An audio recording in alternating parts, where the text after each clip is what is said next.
FIIs और DIIs के आंकड़ों को भी अगर देखें, कल इवनिंग में जब एफआईआईज के डेटा पॉइंट्स आए और एफआईआईज की बिकवाली के डेटा दिखे तो एक बात तो तय हो गई थी अभिषेक कि एफआईआईज ने, विदेशी संस्थागत निवेशकों ने ये तो तय कर लिया है, एक मैसेज दे दिया है कि इस वॉलेटाइल मार्केट्स में हम नहीं उतरेंगे।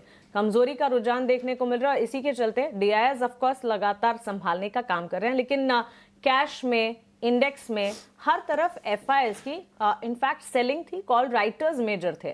किस तरह से देख रहे हैं एफआईआईज डीआईएस की पोजीशनिंग आज सुबह?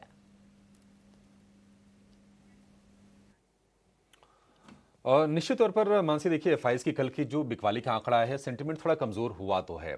10,000 करोड़ रुपए की बिकवाली, और मतलब इसकी कोई खास वजह दिख नहीं रही है। लोग चर्चा कर रहे हैं कि नहीं कोविड के मामले बढ़ रहे हैं उससे एफआईआईज डर गए। नहीं, देखिए वो सब उन बातों में कोई दम नहीं है। कल हम ये भी चर्चा शाम को कर रहे थे कि क्या बाजार के वैल्यूएशन थोड़े फिर से हीटअप हुए हैं। 6 महीने के हाइस पर निफ्टी का पी चला गया है, 22.3 का आंकड़ा है। क्या वो चिंता की बात है? हम ये एसेस करने की कोशिश कर रहे हैं कि आखिर हुआ क्या, और हुआ भी है तो क्या ये आज कल का बस आंकड़ा है या फिर आज हम रिपीट टेलीकास्ट देखेंगे। ये थोड़ी चिंता की बात जरूर है।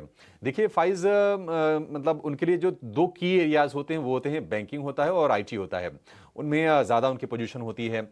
अगर आप निफ्टी के कंट्रीब्यूशन के हिसाब से भी देखेंगे तो फाइनेंशियल सर्विसेज का और बैंकिंग का करीब 37% वेटेज है, और आईटी की बात करें करीब 11% के आसपास का वेटेज है, 11 साढ़े 11% के आसपास का।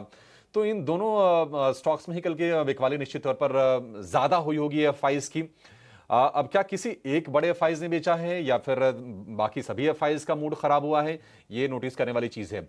चीन ने अपने ब्याज दरों में कटौती की है, पीपुल्स बैंक ऑफ चाइना ने, तो उसको लेकर थोड़ी चिंताएं थी। वहां की सरकार चाहती है कि ग्रोथ को स्टिमुलेट किया जाए। हालांकि वो भी 10 बेसिस पॉइंट की कटौती थी, ऐसा नहीं कि कोई बहुत भारी भरकम कटौती थी, और अचानक से एफआईआईज को लगा कि चीन एक अट्रैक्टिव डेस्टिनेशन बन सकता है। तो ये थोड़ी सी संशय वाली स्थिति है। कुछ भी पुख्ता तौर पर कह पाने कि एफआईआईज ने क्यों बेचा है, ये बड़ा मुश्किल काम है। आज अब ये देखना होगा कि एफआईआईज क्या फिर से बेचते हैं, क्या ये ट्रेंड कंटिन्यू रहता है। परसों 500 करोड़ रुपए की जो बिकवाली हुई थी उसके बाद हमने कहा था कि नहीं इसका कोई मतलब नहीं है, लेकिन ये 10,000 करोड़ रुपए, ये थोड़ी चिंता वाली बात जरूर है। और आप ये देखिए कि इस साल 28 फरवरी को करीब 11,500 करोड़ रुपए के आसपास का सेल का फिगर आया था, उसके बाद की सबसे बड़ी ये बिकवाली है। लेकिन तब जो सेल का फिगर आया था उसमें और इसमें थोड़ा फर्क है। उस वक्त क्या हो रहा था कि महीने का आखिर चल रहा था, रीबैलेंसिंग वगैरह भी होती है, तमाम चीजें होती हैं, और उसके चलते वो मूव आया होगा। लेकिन ये जो आंकड़ा है निश्चित तौर पर सेंटिमेंट कमजोर करने वाला है। हालांकि अगर आप देखेंगे तो हमारे जो डोमेस्टिक इंस्टीट्यूशंस हैं उन्होंने थोड़े से ऑफसेट करने की कोशिश की है। 6-7,500 करोड़ रुपए के आसपास की बाइंग हुई है, लेकिन फिर भी एफआईआईज की 10,000 करोड़ रुपए की कैश में और स्टॉक फ्यूचर्स में 4,000 करोड़ रुपए की, अगर आप इसको जोड़ दें तो करीब 14,000 करोड़ रुपए की स्टॉक से नेट की बिकवाली है। तो चिंता की बात है। आज का सत्र क्रूशियल होगा। आज ये देखना होगा कि आज किस तरह के आंकड़े शाम को निकल के आते हैं। अगर आज फिर से बिकवाली के अगर आंकड़े आते हैं एफआईआईज की तरफ से तो थोड़ी सी चिंता की बात जरूर होगी, और फिर हम ये पुख्ता तौर पर कह पाएंगे कि लगातार जो हमने बाइंग देखी है मई में करीब नेट 22-23 हजार करोड़ रुपए के आसपास तक की अब तक की बिकवाली थी। अब तो घट के काफी कम 10,000 के करोड़ रुपए की बिकवाली से कम हो गई होगी, लेकिन वो फिर ट्रेंड रिवर्सल का संकेत थोड़ा सा जरूरी माना जाएगा एफआईआईज के फ्रंट पर। बिल्कुल अभिषेक, निफ्टी को लेके जो है इंपॉर्टेंट लेवल्स जो है क्या होने चाहिए, खास करके आपने बताया कि जो एफआई का स्पेस है अब 4 महीने बाद ये आंकड़ा देखने मिल रहा है 10,000 करोड़ का। ऑफकोर्स लास्ट 2 या 3 नंबर्स आप देखेंगे तो उसमें एमएससीआई एडजस्टमेंट्स या जो आप कहते हैं मंथली एडजस्टमेंट्स उसका इम्पैक्ट था, पर यहाँ पे तो कोई एमएससीआई एडजस्टमेंट्स नहीं देखने मिला है। शायद एक एफआई हो सकता है या बास्केट सेलिंग हो सकता है। जब बास्केट सेलिंग होता है एफआई में तभी आपको आंकड़ा दिखता है इतना बड़ा। लेकिन ये क्या एक वन ऑफ रहेगा कि एक सीरीज ऑफ सेलिंग आ सकता है? बिकॉज ऑफकोर्स दोनों ही लास्ट 2 सेशंस में देखे टुवर्ड्स द लोअर साइड जो है निफ्टी ने क्लोज किया है, और इंटरेस्टिंगली अब जो है गिफ्ट निफ्टी जो इम्प्लाइड ओपनिंग तो पॉजिटिव दिखा रहा है, पर ये कितना देर तक सपोर्ट कर सकता है उस पर तो ऑफकोर्स सवाल उठेगा ही। लेकिन अगर यहाँ पे करंटली निफ्टी के लेवल्स देखने हो तो क्या रणनीति उठानी चाहिए अभी, या कोई रणनीति नहीं लेना चाहिए अभी, ये बताएं। शरद, थोड़ा सा देखिए सेटअप वीक तो हुआ है। कल हम चर्चा कर रहे थे कि जो इंट्राडे में थोड़ी गिरावट आ रही थी वो नॉर्मल प्रॉफिट टेकिंग है। हम अपने तमाम एक्सपर्ट से बातचीत भी कर रहे थे, उनसे समझने की कोशिश कर रहे थे कि ये गिरावट क्यों है। देखिए, किसी एक व्यक्ति के कहने पर, किसी एक इंसान के कहने पर आप पूरा होलिस्टिक व्यू बना लें, वो भी ठीक नहीं होता है। तमाम ऐसे लाखों लोग हैं जो हमें देख रहे होते हैं, तो बहुत जिम्मेदारी से कुछ भी कहना पड़ता है। लेकिन कल हमने बताया था सुबह के सत्र में कि 24,700 एक क्रूशियल सपोर्ट लेवल के तौर पर काम करेगा, लेकिन आप देखिए कि इंट्राडे में वो सपोर्ट भी बाजार ने रेस्पेक्ट नहीं किया और उसके नीचे की जाके क्लोजिंग निफ्टी ने दी है। तो सेंटिमेंट थोड़ा सा डामाडोल जरूर है।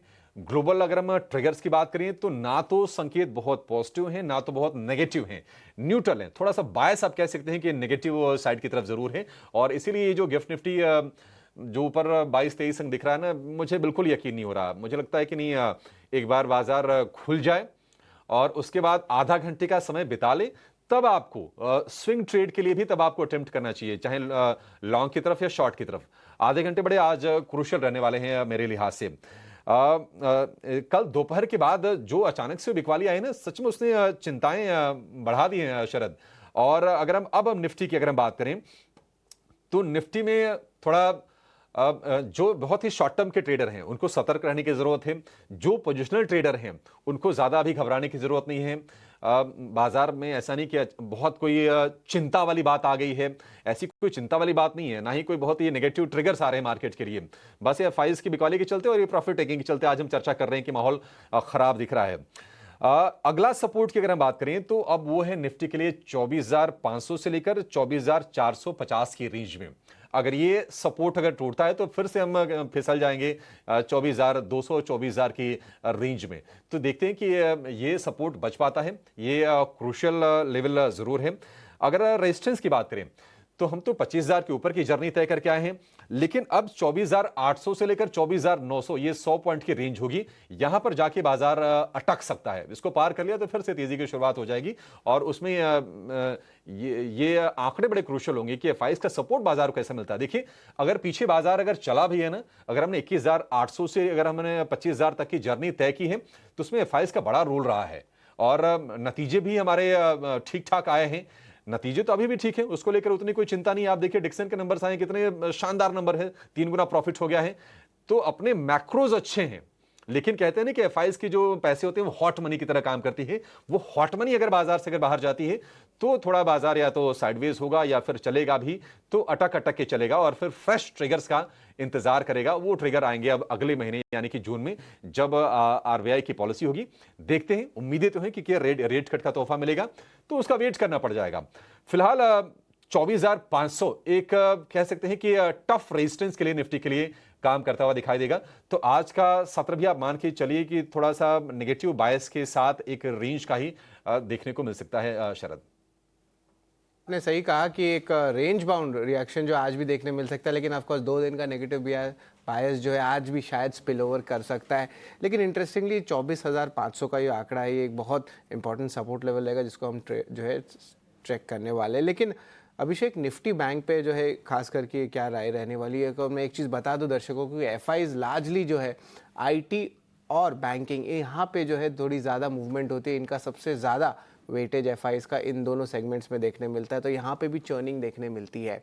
तो यहाँ पे आपको लगता है कि एक चर्निंग देखने मिल सकती है टुवर्ड्स द बैंकिंग साइड, या लगता है कि एक सेलिंग दोनों साइड थोड़ा और आज देखने मिल सकता है?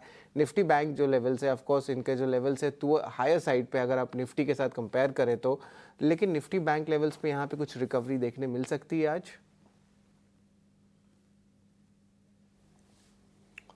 शरद, संभव है कि निफ्टी बैंक भी थोड़ा सा वीकनेस और दिखाए। देखिए, निफ्टी के मुकाबले चला बहुत ज़्यादा है, और आप बिल्कुल सही कह रहे हैं कि एफआईज का जो पैसा ज़्यादातर आता है वो बैंकिंग फाइनेंशियल में ही ज़्यादा आता है।